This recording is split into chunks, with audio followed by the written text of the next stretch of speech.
Varanasi Howrah expressway, जिसे Varanasi Ranchi Kolkata expressway या NH391B यानी 319 के नाम से भी जाना जाएगा। नितिन गडकरी जी का ये ड्रीम प्रोजेक्ट वित्तीय वर्ष 2022-23 में बुनियादी ढांचों के विकास पर जोर देने के लिए बनाया जा रहा है, जो पूर्वी भारत में कनेक्टिविटी, पर्यटन और इकोनॉमिक डेवलपमेंट में काफी अहम भूमिका निभाएगी।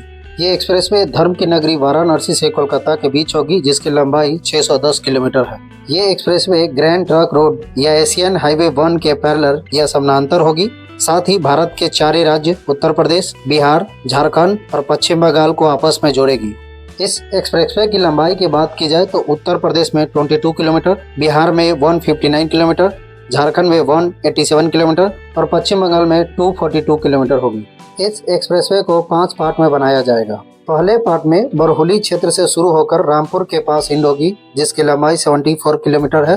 बरहुली बक्सर जिले के पास और रामपुर बिहार के बक्सर डिस्ट्रिक्ट के पास स्थित है। जबकि पार्ट 2 में रामपुर से तेतहर गांव के बीच होकर गुजरेगी, जिसकी लंबाई 40 किलोमीटर। तो वहीं पार्ट 3 में बिहार के तेतहर गांव से बिहार के गया डिस्ट्रिक्ट के पास शाहपुर गांव के बीच होगी, जिसकी लंबाई 70 किलोमीटर होगी।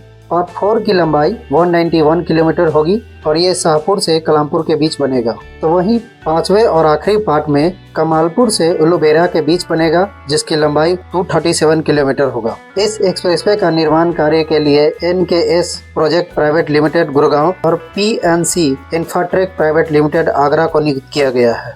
610 किलोमीटर लंबी इस प्रोजेक्ट में 4 बड़े और 44 छोटे पास बनाए जाएंगे। साथ ही 6 इंटरचेंज, 28 छोटे पुल और 3 टोल प्लाजा भी बनाए जा रहे हैं। इस प्रोजेक्ट की टोटल लागत कीमत $4.2 बिलियन है, जो भारतीय रुपये में लगभग 35,000 करोड़ बनता है, जिसमें 10,000 करोड़ भूमि अधिग्रहण के लिए और 25,000 करोड़ कंस्ट्रक्शन के लिए अलॉट किया गया है। तो वहीं इस प्रोजेक्ट को पूरा करने का लक्ष्य 2027 में रखा गया है। 8 लेन वाले एक्सप्रेसवे जिन बड़े शहरों से होकर गुजरेगी, उन शहरों में वाराणसी, चंदौली, भभुआ, सासाराम, औरंगाबाद, गया, छतरा, हजारीबाग, रामगढ़, रांची, बोकारो, पुरुलिया, बांकुरा तथा बिष्णुपुर, औरंगाबाद, उलुबेरिया, हावड़ा और कोलकाता शामिल है। वाराणसी हावड़ा एक्सप्रेसवे के बनने में आने वाले परेशानियों और दिक्कतों की बात की जाए तो वन विभाग ने इसमें पिछले 1 सालों से अधिक समय से रोक लगाए हुए है, या आप ये भी कह सकते हैं कि वन विभाग ने इस पर लाइसेंस देने से मना कर दिया था।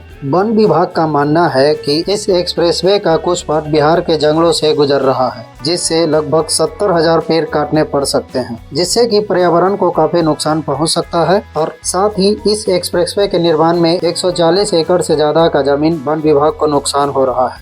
यही वजह है कि NHAI यानी national highway authority of India और वन विभाग के बीच पेच फंसा हुआ है।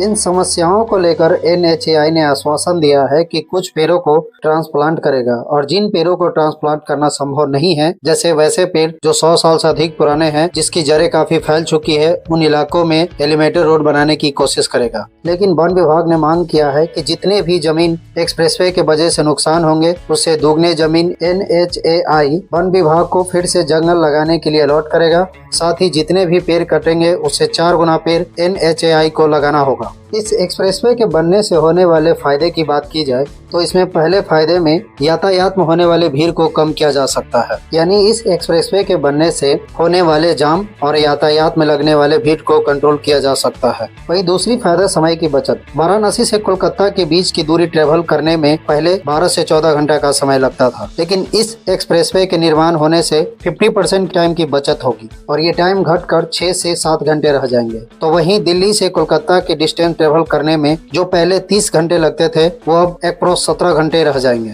इस एक्सप्रेसवे के बनने से तीसरी फायदे, उत्तर प्रदेश, बिहार और झारखंड के व्यापारी ज्यादातर एक्सपोर्ट और इम्पोर्ट के लिए कोलकाता और हल्दिया बंदरगाह का यूज करते हैं। लेकिन इस एक्सप्रेसवे के बनने से उनके माल की डिलीवरी टाइमिंग कम होने के साथ कच्चे माल के खराब होने की संभावना भी कम हो जाएगी। तो वहीं चौथा और सबसे इम्पोर्टेंट फायदे, इस एक्सप्रेसवे से कनेक्टिविटी में सुधार होने से पर्यटन में सुधार होगा तथा उद्योगों के लिए नए प्लांट, नई नई इमारतें का निर्माण होगी, जिससे लोगों के लिए एम्प्लॉयमेंट जनरेट होंगे, जिसके वजह से उस पड़ने वाले एरिया में आर्थिक और सामाजिक विकास होगा तथा गया और वाराणसी जैसी धार्मिक शहरों को आपस में जोड़ने में आसानी होगी, जिससे देश विदेश के पर्यटक यहाँ आसानी से पहुँच सकते हैं। दोस्तों, हमारा ये वीडियो आपको कैसा लगा हमें कमेंट्स के जरिए बताएं। वीडियो को ज्यादा से ज्यादा शेयर करें, चैनल को सब्सक्राइब करें और बेल आइकन को दबाएं। धन्यवाद।